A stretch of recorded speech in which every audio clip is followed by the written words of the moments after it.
हिंदी में यूपीएससी की तैयारी से संबंधित प्रोग्राम्स को देखने के लिए सब्सक्राइब करें study IQ IAS Hindi. Hello दोस्तों, स्वागत है आप सबका स्टडी IQ IAS हिंदी पे। मैं ललिता दहिया। दोस्तों, आज की क्लास में हम जिक्र करेंगे वर्ल्ड माइग्रेशन रिपोर्ट 2024 का। ध्यान रखिएगा, ये रिपोर्ट इस बार काफी ज्यादा महत्वपूर्ण है भारत के संदर्भ में, हम उसका भी जिक्र करेंगे। और साथ ही IOM क्या है, यानी इंटरनेशनल ऑर्गेनाइजेशन फॉर माइग्रेशन क्या है, ये दोनों मुद्दे आपके प्रारंभिक परीक्षा के दृष्टिकोण से काफी ज्यादा महत्वपूर्ण है।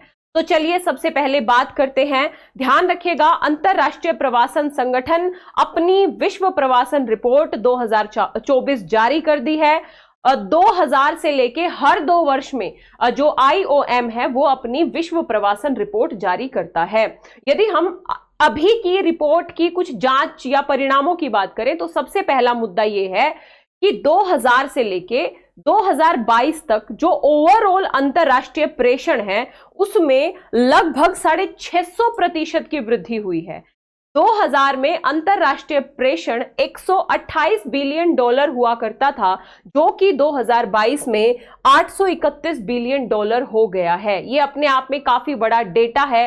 ध्यान रखना है, यहाँ पे एक बात और कही गई है कि विकासशील देशों की जो GDP है उसको बढ़ावा देने में प्रत्यक्ष विदेशी निवेश यानी फॉरेन डायरेक्ट इन्वेस्टमेंट की तुलना में भी इस अंतरराष्ट्रीय प्रेषण ने ज्यादा भूमिका निभाई है। तो विकास में इस अंतरराष्ट्रीय प्रेषण की भूमिका है। बेसिकली प्रेषण क्या होता है, जैसे हमारे नागरिक विश्व के अलग अलग देशों में काम करते हैं, वहां पे काम करके पैसा कमाते हैं और वो पैसा जब भारत भेजते हैं उसे ही हम रेमिटेंसेस बोलते हैं। और ये रेमिटेंसेस विश्व भर के लोग एक दूसरे देशों में काम करते हैं, तो ये वैश्विक रेमिटेंसेस की बात हो रही है यहाँ पे। एनीवे, अब हम बात कर लेते हैं टॉप 5 कंट्रीज कौन सी रही हैं इस बार रेमिटेंसेस या प्रेषण प्राप्त करने में। तो ध्यान रखिएगा, भारत, मैक्सिको, चाइना, फिलीपींस और फ्रांस, ये टॉप 5 कंट्रीज हैं। और भारत शीर्ष देश रहा है इस बार भी, यानी भारत पहले भी शीर्ष देश रह चुका है। 2010 में, 15 में, 20 में प्रेषण प्राप्त करने वाला शीर्ष देश रह चुका है, इस बार भी शीर्ष देश है। लेकिन उससे ज्यादा महत्वपूर्ण डेटा है ये, 2022 में भारत ने 111 बिलियन अमेरिकी डॉलर से अधिक का प्रेषण प्राप्त किया। ये डाटा अपने आप में काफी महत्वपूर्ण है। इसके साथ ही एक रिकॉर्ड भारत के नाम दर्ज हो गया है। भारत विश्व का पहला ऐसा देश बन गया है जिसने 100 बिलियन डॉलर से ज्यादा रेमिटेंसेस प्राप्त किए, यानी पहला 100 बिलियन डॉलर रेमिटेंसेस प्राप्त करने वाला देश बन गया है भारत। तो ये काफी महत्वपूर्ण है आप लोगों के लिए। मेंस में, आंसर राइटिंग में भी आप इसका यूज कर सकते हो और पीटी में भी यहां से क्वेश्चन बन सकता है।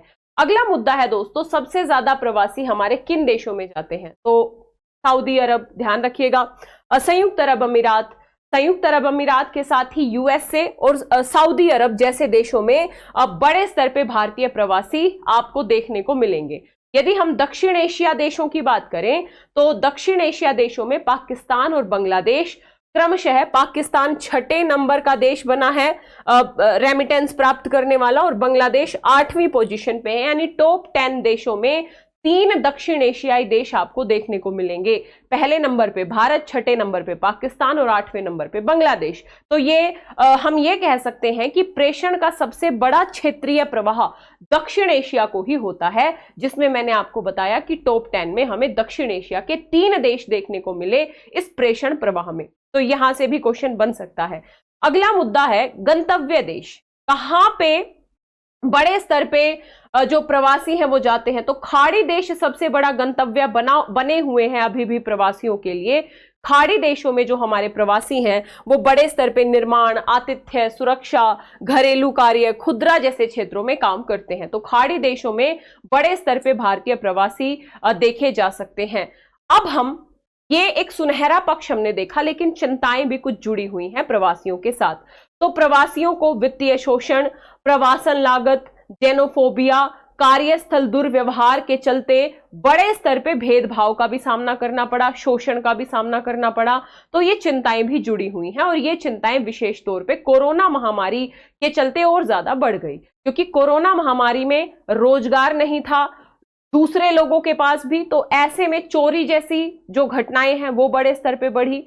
जब चोरी जैसी घटनाएं बढ़ेंगी तो ऐसे कामगार जो कम कुशल हैं, जिनको सुरक्षा नहीं प्राप्त है, तो ऐसे जो कामगार थे वो ज्यादा सुभेद्य हो गए इस तरीके की घटनाओं के प्रति। यानी हम कह सकते हैं कि महामारी का प्रभाव आंतरिक और अंतर्राष्ट्रीय भारतीय प्रवासी श्रमिकों, विशेष तौर पे जो अल्पकालिक अनुबंध हैं उन पे या कम कुशल प्रवासियों पे बड़े स्तर पे नकारात्मक प्रभाव भी हमें देखने को मिला है इस पूरे के पूरे दौर में। चाहे वेतन चोरी का मुद्दा हो, सामाजिक सुरक्षा की कमी का मुद्दा हो, नौकरियों के नुकसान बड़े स्तर पे हुए, तो ऐसे में भारतीय प्रवासियों को गहरे कर्ज और असुरक्षा में डुबो दिया। आप सोच के देखिए, कोई प्रवासी 2 लाख रुपए का उधार लेके गया था विदेश में काम करने, कोरोना आ गया, कोरोना में नौकरी चली गई, तो क्या हुआ? कर्ज बढ़ गया, असुरक्षा बढ़ गई। तो सुनहरा पहलू भी है, लेकिन उसके साथ साथ कुछ चिंताएं भी हमें इस बार की रिपोर्ट में देखने को मिली हैं। अब मैं आप लोगों को एक मुद्दा और बता दूं कि एक डेटा बता रही हूं, 2022 में दुनिया में 117 मिलियन लोग विस्थापित हुए थे। इन 117 मिलियन विस्थापित लोगों में से 71 मिलियन के आसपास जो लोग थे वो आंतरिक तौर पे विस्थापित हुए थे।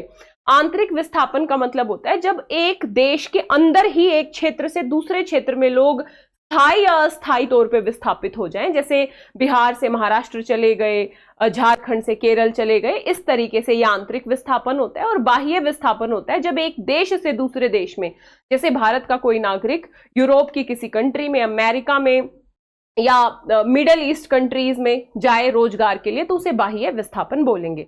तो टोटल विस्थापन 117 मिलियन के आसपास था, जिसमें 71 मिलियन आंतरिक विस्थापन था।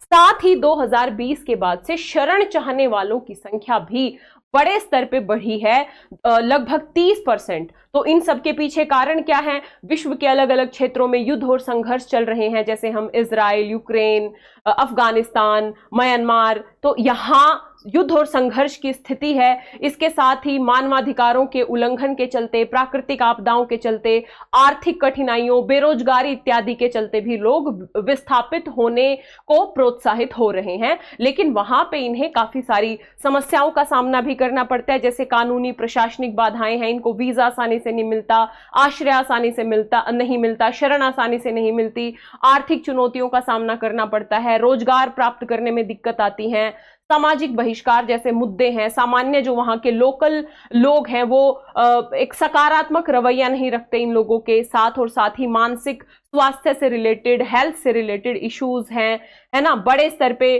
कई देशों में हमें हिंसा की घटनाएं भी देखने को मिली है प्रवासियों के प्रति। तो क्या सुझाव हो सकते हैं? तो ध्यान रखिएगा, एक तो प्रवासी विरोधी भेदभाव को कम करना पड़ेगा, साथ ही जो उनकी प्राथमिकताएं हैं, विशेष तौर पे भोजन, आवास, सुरक्षा, शिक्षा, रोजगार, उन पे काम करना पड़ेगा। मानसिक स्वास्थ्य और अन्य स्वास्थ्य के लिए जो कार्य कुशल क्षमताएं हैं उनको बढ़ाना पड़ेगा, और साथ ही प्रवासियों के मानवाधिकारों को सुरक्षित रखना पड़ेगा। ये ओवरऑल हमने पढ़ लिया कि क्या है प्रवास, क्या कारण है, क्या रिपोर्ट है, सारे मुद्दे। अब हम देख लेते हैं IOM, International Organization for Migration. ध्यान रखिएगा ये क्या है। तो IOM एक अंतर सरकारी संगठन है, और ये संगठन सरकारी, गैर सरकारी और अंतर सरकारी सहयोगियों के साथ मिलकर काम करता है। इसकी स्थापना हुई थी 1951 में, द्वितीय विश्व युद्ध में विस्थापित लोगों की मदद के लिए, यूरोपीय प्रवासन के लिए अंतः सरकारी समिति के तौर पे, यानी 1951 में इसकी स्थापना हुई थी, और ये वर्तमान में UN की प्रणाली का हिस्सा है। अब बात कर लेते हैं IOM के कितने सदस्य देश हैं। तो 172 इसके सदस्य देश हैं, 8 इसके पर्यवेक्षक हैं। इसका हेडक्वार्टर कहां है? तो जेनेवा में है। सबसे इंपॉर्टेंट बात, भारत IOM का सदस्य है क्या? तो हाँ, भारत IOM का सदस्य है। तो इसके कार्य क्या है? तो नाम से ही स्पष्ट है, वैश्विक प्रवास और विकास के लिए नियम बनाएगा, नीतियां बनाएगा, प्रवासन को सुगम करेगा, प्रवासन को विनियमित करेगा। तो ये मुद्दा काफी ज्यादा महत्वपूर्ण है दोस्तों आपके PT मेंस इंटरव्यू के लिए। दोस्तों मैं आप लोगों को बता दूं, यदि आप 2025, 26 या 27 में UPSC की प्रिपरेशन करना चाहते हैं तो आप हमारे P2I batch, PT mains interview batch से जुड़ सकते हैं। 18 किताबें भी आपको फ्री मिल रही हैं।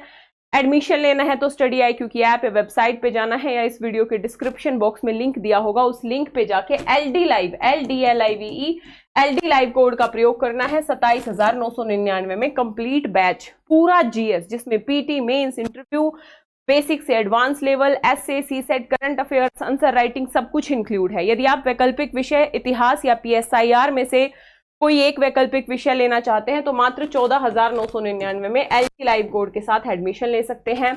एक विशेष बात है, अगर आप पीसीएस की तैयारी करना चाहते हैं, यूपी पीसीएस, बीपीएससी, इसके साथ ही ये अलग अलग जो स्टेट पीसीएस की यदि आप प्रिपरेशन करना चाहते हैं, जिसमें हरियाणा, पंजाब, मध्य प्रदेश, वेस्ट बंगाल, झारखंड, कश्मीर, ठीक है, अगर आप ये कोई भी पीसीएस एग्जाम देना चाहते हैं तो आप हमारे पीसीएस बैच से जुड़ सकते हैं। मात्र 14,999 में एडमिशन लेने के लिए स्टडी IQ की ऐप या वेबसाइट, डिस्क्रिप्शन बॉक्स में जाइए, लिंक पे क्लिक कीजिए, एलटी लाइव कोड का प्रयोग कीजिए, एडमिशन ले लीजिए। मुझे आप फॉलो कर सकते हैं मेरे Telegram channel Lalita Dahiya academy पे, इंस्टाग्राम, फेसबुक पे, सब सेम नाम से है। मेरी पीडीएफ्स वगैरह यहाँ पे, मेरी क्लासेस की नोटिफिकेशंस यहाँ पे आपको मिल जाएंगी। तो आशा करती हूँ ये क्लास आप लोगों के लिए लाभदायक होगी। अपने वीडियो को लाइक करें, शेयर करें, चैनल पे यदि नए हैं तो सब्सक्राइब करें, कमेंट करें। मिलेंगे इसी तरीके की अगली परिचर्चा में, तब तक के लिए जय हिंद, जय Bharat, all the best. Thank you so much. Hindi में यूपीएससी की तैयारी से संबंधित प्रोग्राम्स को देखने के लिए सब्सक्राइब करें स्टडी IQ IAS हिंदी।